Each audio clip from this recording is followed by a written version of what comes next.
welcome to another edition of Nucleus Investment Insights. Coming to you a little bit early today. We've pre-recorded this and we'll post it up at the usual time, 12:30 on Thursday. Quick reminder that anything you hear today is general advice, not personal advice. If you don't want personal advice, then feel free to drop us a line. You can get everything from nucleuswealth.com/contact. Also, if you like what you hear, hit the like and subscribe buttons. And with no further ado, we'll jump sort of straight into what we're looking at. So, big focus today on productivity. So, it's very interesting. We've seen a few charts come out just recently for the 2023 showing Australia at the bottom of the productivity and the US at the top. And when you read US research and look into there's some quite interesting factors they talk about coming out that are driving it. And most of those factors also seem to like they should apply to Australia, but Australia is sort of sitting at the bottom. So, Leith, going to grab Leith Van Onselen. Welcome, Leith. Thanks for coming on. G'day, Damien. How are you? G'day, everyone. Leith's written something recently on Macro Business blog, 4 reasons for Australia's productivity problems, and so I thought it'd be worth getting him on to have a quick chat and run through what his thoughts were. So we might start with that OECD chart. Leith, the Poland at the top, but US right behind. Well, US, I guess, in terms of large economies, US right there, US, Norway, South Korea, sort of sitting at the top there, and right at the other end, Australia, Japan. So I'll open it with that and get your initial thoughts. Yeah, so this data pretty much matches other data that Justin Farlow at Antipodean Macro has put out recently. So he showed that since 2018, so it's a bit. This chart here comes from Shane Oliver, and that's only for 1 year. Just 1 year, yeah. Yeah, but Justin Farlow at Antipodean Macro, he's plotted Australia's labour productivity against a whole host of other advanced nations. So US, UK, Canada, the Eurozone, etc., and a couple other ones. And what it showed is that we've had the lowest labour productivity growth. Also since 2018. So, that's more of a 6-year period. And so what it basically tells you is that Australia's labour productivity is very poor. And in my article, I basically put it down to 4 factors, which I can run through if you like. Yep, that'd be good. Well, actually, I might even start. Can I start actually at the other end as well? So there's definitely, so we've got four reasons with yours, and I think most of those are relatively Australia specific. But say when you read research out of the US, it tends to have the slant to say one is the pandemic was productivity enhancing in terms of it being, hey, everyone all of a sudden had to do a whole bunch of things differently, and so it just meant that I had somebody who had some antiquated system that was taking time. They just had to digitize it because all their workers were at home, and so therefore they picked up those benefits. Just needing to do stuff differently. Sort of there's a bunch of different studies out there that's just showing if you force people to do something different, they might not stick with that whole thing, but they'll learn something from it. And they go, we had to work from home. Yeah, we're not going to do it full time, but actually, we learned 10 things that actually helped productivity, over the time. So that's one. And the other big one, I guess, is the AI boom and just that whole thoughts around what are the ways that, you can use AI within your businesses to enhance productivity. I think what other ones you get from the US. A little bit about the, I guess it probably is slightly one of the opposite of one of your answers, but this idea of saying, well, if you're actually constrained for people, so in terms of, and this sort of fits Australia a little bit, I guess, in terms of low unemployment rates, then you start to think about how can I do things smarter? I can't just go out and hire more people, which I guess you can in Australia. So therefore, rather than try and do that, just throw people at the problem, I'll buy a machine that can do the work or change ways. So I guess your thoughts on some of those as to how they apply to Australia and why I guess people in the US are saying that's affecting them and not Australia. So let's start maybe with the pandemic side.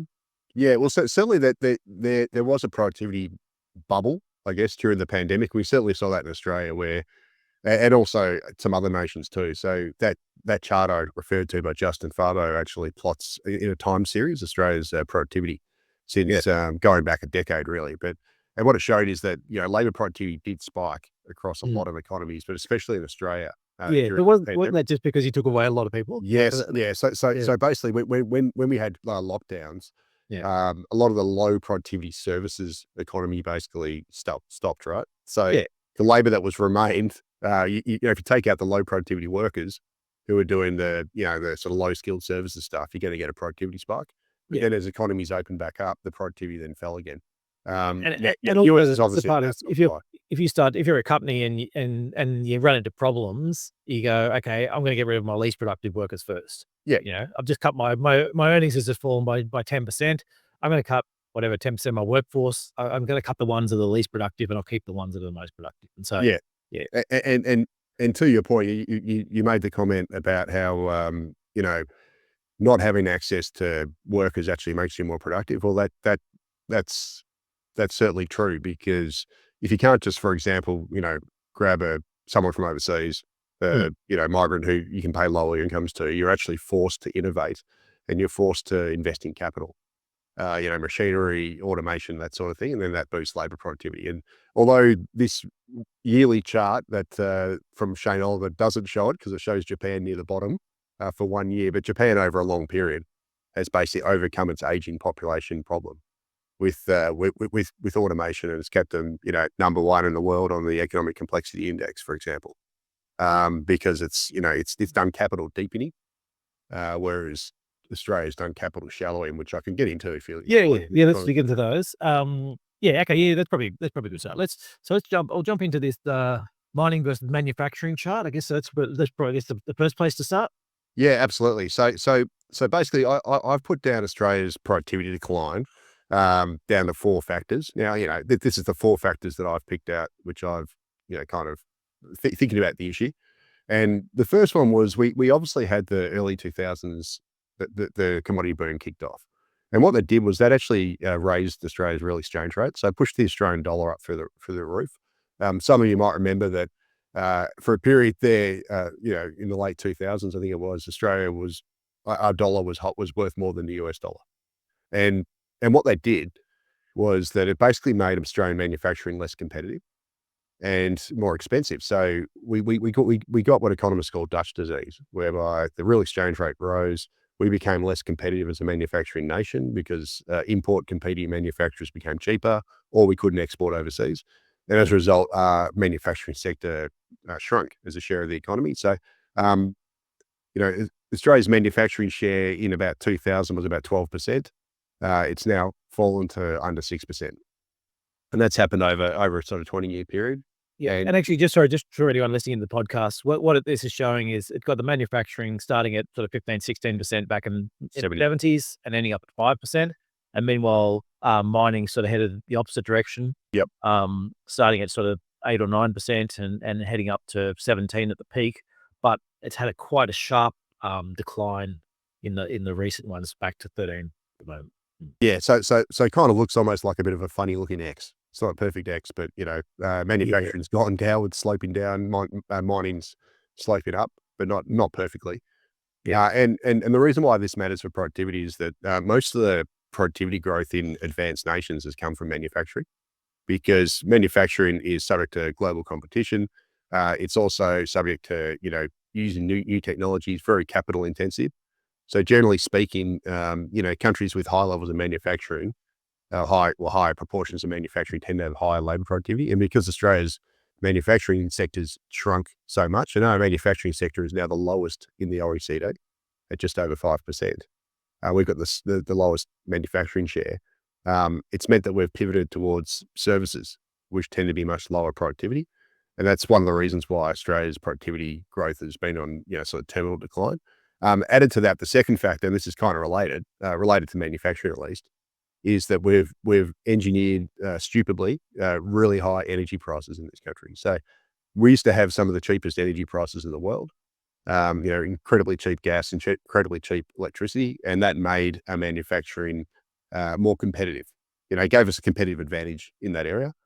Unfortunately, through, you know, I could talk about it all day, but through a series of energy policy failures, most notably not reserving our gas on the East Coast for domestic use, opening up LNG export terminals a decade ago, and linking our gas market to the, you know, the global price, we've effectively rammed up the cost of gas, which has then increased electricity. That's made our manufacturing also less competitive. And the last couple of years, we've seen a whole bunch of manufacturers close down. And the most significant one this year was Queenos, which was Australia's last plastics manufacturer. That's now shut down. Obviously, we saw the car industry, et cetera, shut down, years ago, not related to the energy, but to the high Australian dollar, et cetera. And all these two factors, the mining boom and then the energy shock, is basically shrinking Australia's manufacturing sector. And that's contributing to the lower productivity. Then the latest Harvard economic complexity survey showed that Australia's economic complexity has fallen from about 60 in the year 2000, which was bad, to 102 currently, which is dire. And we're now ranked for economic complexity with, 2-bit African nations. We're actually below Bangladesh and Senegal. And the main reason for that is because our manufacturing sector is now the lowest in the OECD. Yeah. And some of this as well, like in a big picture sense, if I sort of added these two lines together, you go, okay, so we add them two together, we're at sort of 25% for mining and manufacturing together for a lot of that time period. And that sort of, matches or whatever. And then all of a sudden we go probably slightly above that in 2010 type thing. But then but here we're seeing exactly the problem. The problem with mining on the other side, isn't it? Where you have that sudden decline post, is that your mining goes through cycles. Yeah. And when it switches off, and manufacturing doesn't switch back on again. It takes a long time to let's say the car industry, once that's gone, you've lost all the knowledge and all that type of stuff. And so to get it back again, it just takes decades of industrial policy and to build up those types of things. And it's likely those things will never come back, especially when we've now given ourselves expensive energy costs. Yes. Right. Because so Australia's obviously got tyranny of distance. We've also got high land costs. We've got, relatively high wages, but we used to have cheap energy was an offset. Now we've got expensive energy. Yeah. So it's really, who's going to manufacture in Australia when you have those conditions? And as a result, we've just become basically a services and mining based economy, which, mining's boom bust. Services tend to be low productivity, especially the way we do it, which I can get into in a sec. As the third, actually, I'll get straight to the third factor. The third factor is another long running one that's happened really since the early 2000s. And, economist Jared Minnick's done some fantastic data on this, but it's Australia's suffered, and so is Canada for this matter, for the same reasons, suffered from what economists call capital shallowing. So what's happened is Australia's population has grown by 8.5 million people this century. So we've had enormous population growth, obviously through, historically high net overseas migration, which got ramped up in the mid 2000s. And it's been running hot for 20 years. And what that's done is our population has grown faster than the rate of business investment, infrastructure investment and housing. And what that's done is it's meant that we've got less capital per worker, and our labour productivity, it's put down, it's basically reduced our labour productivity. Now, in order to explain this capital shallowing stuff in a basic sense that people can understand, I've used this example a few times. Imagine you run a cafe and you've got one coffee machine and two workers that use that coffee machine, and they can produce 50 coffees an hour. Now, if you double the number of people to 4 sharing that one coffee machine, you're not going to double your output to 100 coffees per hour, because they're going to have to wait for each other. They're going to bump into each other. You're going to get congestion in the cafe, etc. And that's so you actually get lower labour productivity. And that's kind of, a stylized example of the sort of thing that's happened to the Australian economy. We've grown the population aggressively, but we haven't provided the extra capital for all the extra people that have come here. Yeah, well, I'm going to fight against your analogy too, I think, Leith, and saying we've shut down the car factory and we've employed a bunch more baristas as well. So it's yeah, no, yeah, absolutely. No, that's certainly happened. I'm just trying to give it. No, again, I'm just, which is not that productivity enhancing either. But no, but yeah, I'm trying to give a style. Because when you use terms like capital shallowing, it's easy to someone go, what's this guy talking about? Yeah. Well, and the kids of today don't know what a factory is. But they do understand a barista. Yeah, and it's the basic sort of, if you got 2 people sharing one coffee machine, then you have 4 people sharing the one coffee machine, you can't make as many coffees. And that's kind of, a stylized example to what's happened to the Australian economy, with not enough investment in businesses and infrastructure. So we've got more congestion, that sort of thing, and also not enough houses to house the workers. And then, ultimately you end up with lower productivity growth. So that's the third factor. But And the and so the other, I've got that chart up there of that decade of low investments, and just for anyone listening in on the podcast, so basically what it's showing is sort of or if you look back to the 60s through to the 90s, investments ran it at sort of 10 to 14% of a percentage of GDP. And then basically since you had the recession in the 90s where it fell precipitously, and then since then it never really made it back. And if you separate it into the mining as well, particularly in that sort of whole 2000s period, yeah, we had a reasonable amount of mining investment that sort of got it back to 12%, but the ex mining one was never that good. And the last since 2012, we've gone from averaging 10%, over the 50 odd years before that to 5%. We've sort of halved that rate of net investment as a percentage of GDP. We'll be back with the investment insights very shortly. Nucleus Wealth is an active and passive investment manager. If you like what you're hearing and want some help with the investing, we can do it for you via our active portfolios. Our tactical and core portfolios use the insights shared in this podcast to construct and manage your investment. We blend tactical portfolios to offer our combinations of international shares, Australian shares, government bonds, and cash. We vary the asset allocation with the goal of protecting your capital in times of market uncertainty. We also have active international and Australian share portfolios. These are chosen using our quality and value investment philosophy. You can find out more at nucleuswealth.com. Now back to the show. What were the other ones you had there? The capital deepening one, the growth in real capital stock per person. So that's sort of illustrating, I guess, Leith, if you want to talk through that chat. Yeah. So at the same time as we've had less capital investment, we've also grown the population aggressively. So what that's meant is that the amount of capital per worker has shrunk, or at least it hasn't grown as it used to grow. So it's either capital shallowing or less capital deepening, whichever way you want to talk about it. And that's one of the contributors to Australia's productivity decline. We're growing. Our economy has shifted away from growing through more capital investment to growing through more people. Yeah, well, that's sort of that story. That you'd hear 20 years ago from people coming out of India, and they'd be talking about saying, there's a construction site, and there's a whole bunch of people sitting there with big sort of metal plates, sort of digging the ground out, and you'd say, well, why don't you why don't you just get a tractor to do it? And you're like, well, you know how much a tractor costs? I can pull in 100 cheap peasants to dig this stuff up really quickly, really cheaply, and I don't want to spend money on a tractor. Whereas, obviously spending that money on the tractor and educating people and getting them to do more into other stuff is a way sort of economies grow. It's basically Australia sort of seems to be headed back towards that other direction in terms of we just keep bringing more people in. So therefore people start saying, well, actually, maybe I don't need to buy that tractor after all. I'll get a bunch more students on their 20 hours a week and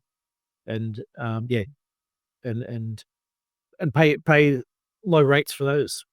Yeah, absolutely. And that gets back to your first point. You said earlier, when you have a constant flow of supply of workers, and there's always a bit of slack in the labour market, you're not as incentivized to automate and do things like Japan's had to do because they've got a shrinking population. So you go over there, and they've got they've automated heaps of stuff, and as a result, they're very complex economy and obviously massive manufacturing sector. They run current account services through selling to the rest of the world and.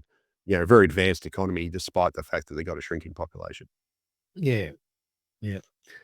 Excellent. Okay, so that's one of number three. Number three, and number four has been the bloating of of this sort of non-market government type jobs. So, the latest national accounts that came out a few weeks back, the Q3 national accounts, showed that government public demand, so it's basically government spending. Hit a record high, nearly 28% of Australia's GDP. So that's up from about 21%, about 8 years ago, or a sort of longer term average of about 20-ish%. Yeah, so I've got that long term chart up of percentage from your article, just showing that sort of Westpac economics ones.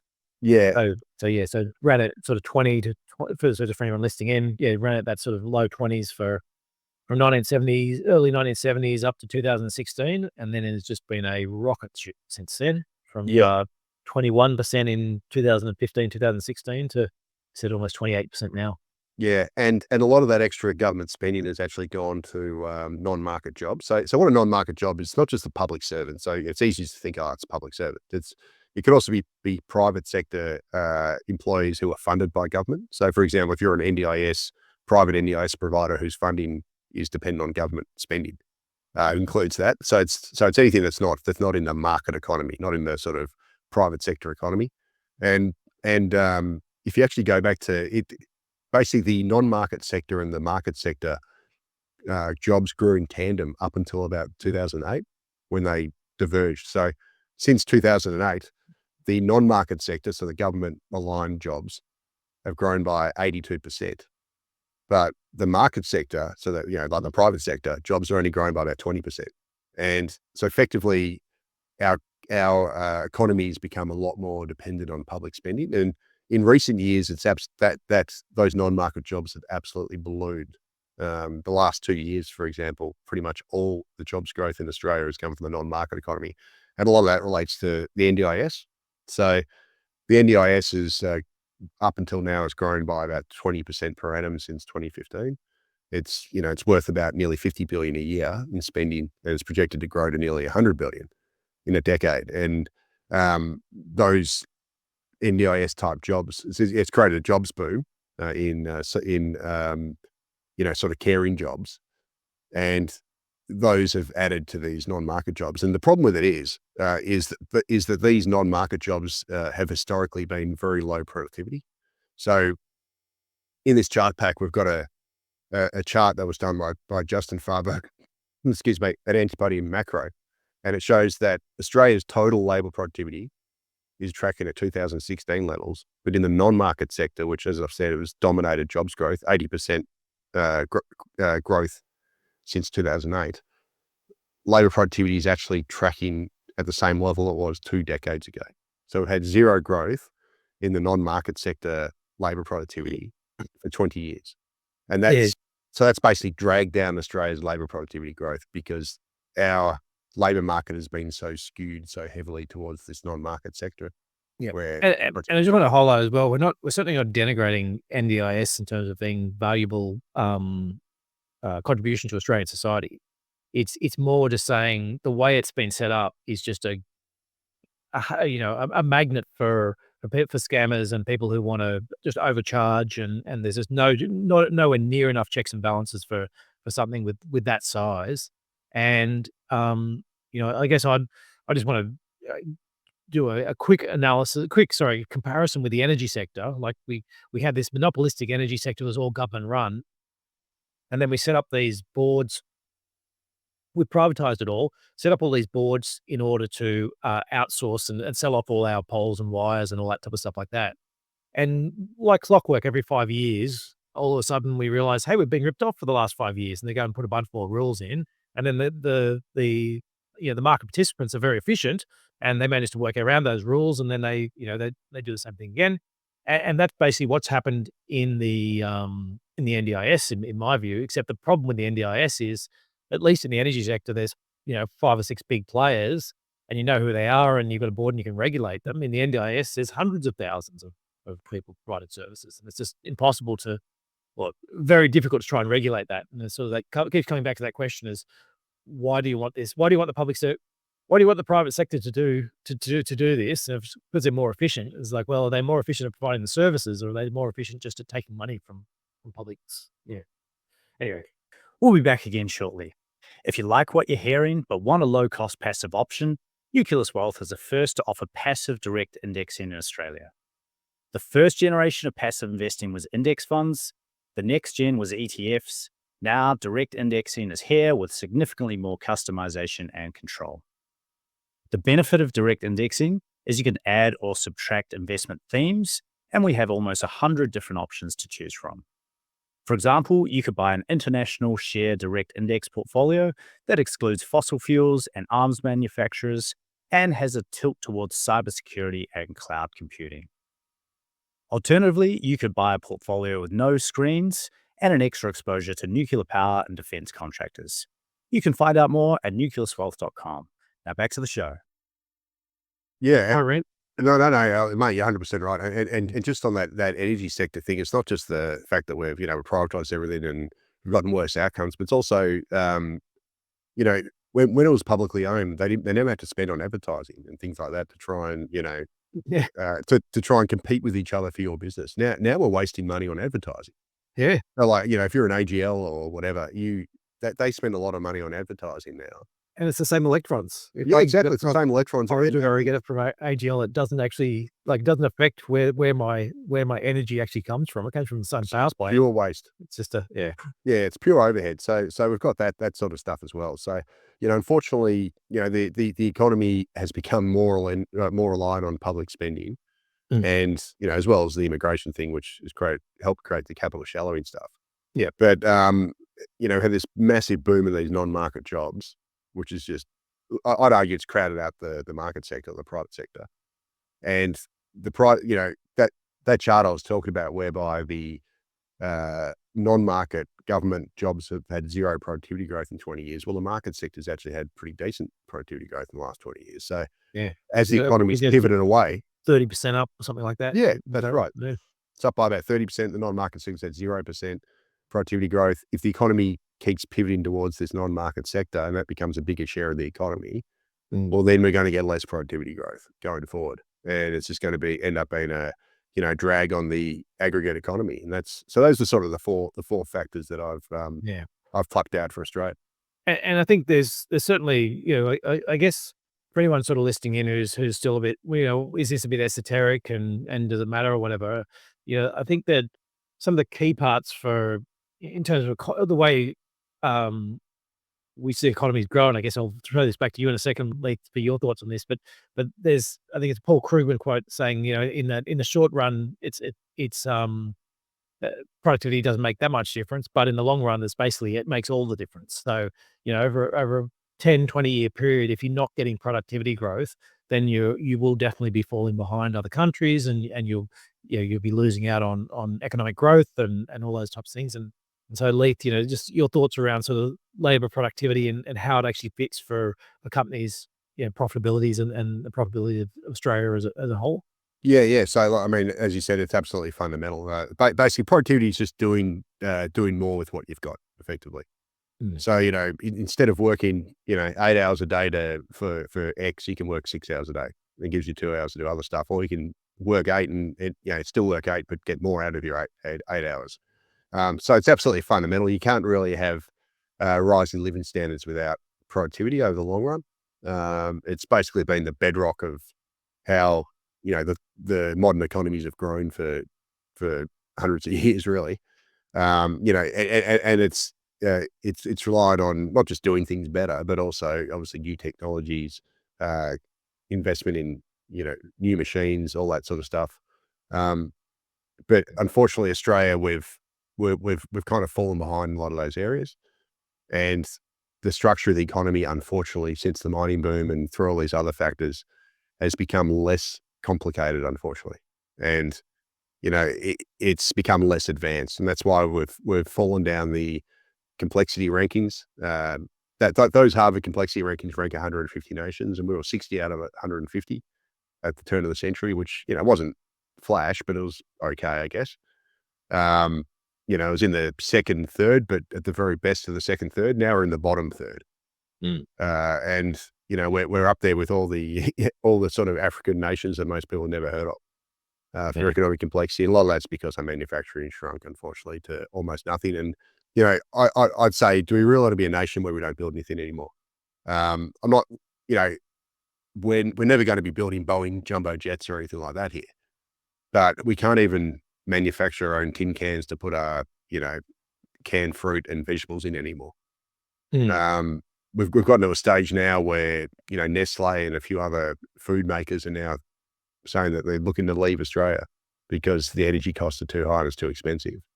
So it's become a bit of a fundamental issue here now, I think, whereby we can't even we can't sort of make anything anymore, even just basic stuff. and it's just becoming outsourced and going overseas. A lot of that's because of it was because of the high Australian dollar, but that's not as much of an issue now. Now the issue is high energy costs. That's the thing that's crippling the economy. And so I guess from an investment perspective, when we look through and we're looking at companies, and I guess it's important from my perspective to say, look, not every manufacturer that might be listed in Australia actually does most of their manufacturing in Australia. So it's always a question about where are they actually doing these factors. But as you said, it's none of these look like changing. I guess there doesn't seem to be any, as much as we're speaking about these being problems, if you're talking about some fundamental changes to the systems and some changes to sort of reorient things back, then you can actually start looking at saying, well, where are the beaten down companies that have, been copying it for years, and these changes come through now, I can actually buy them, close to the bottom. And but we've had, as you said, 20, 30 years of just declining manufacturing year on year on year. And it looks like we're set to continue. Like, it doesn't seem to be anything changing as far as I can see. Yeah, well, the only thing that might change, and this is artificial and not necessarily a good thing, is the federal government with Albo's future made in Australia or whatever starts throwing billions of dollars of our money at picking winners in manufacturing. That could increase the share marginally, but it's not. But that's artificial. It's we'll end up with manufacturers that are only producing because they're getting government handouts, not because they're actually good at what they're doing. And the underlying solution to it is actually to fix the energy market and deliver Australia once again cheap energy.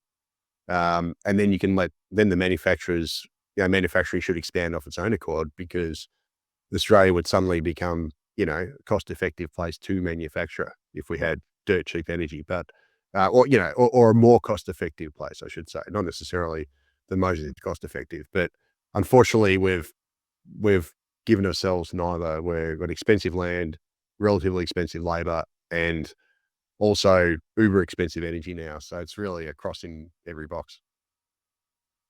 Excellent. Well, on that happy note, anything else you wanted to get off your chest before we break for Christmas? No, not really. Just wishing everyone a happy holidays. Thanks, Leith. Appreciate you popping on.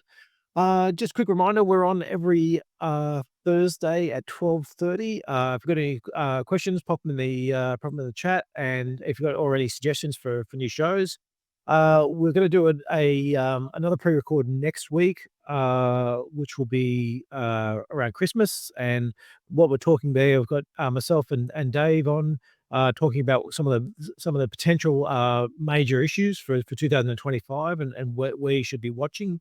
Then on New Year's Eve, I'm on the podcast with Martin North, the Digital Finance Analytics. So jump on there, and otherwise have a happy and safe Christmas break, and we'll see everyone on the other side. Thanks.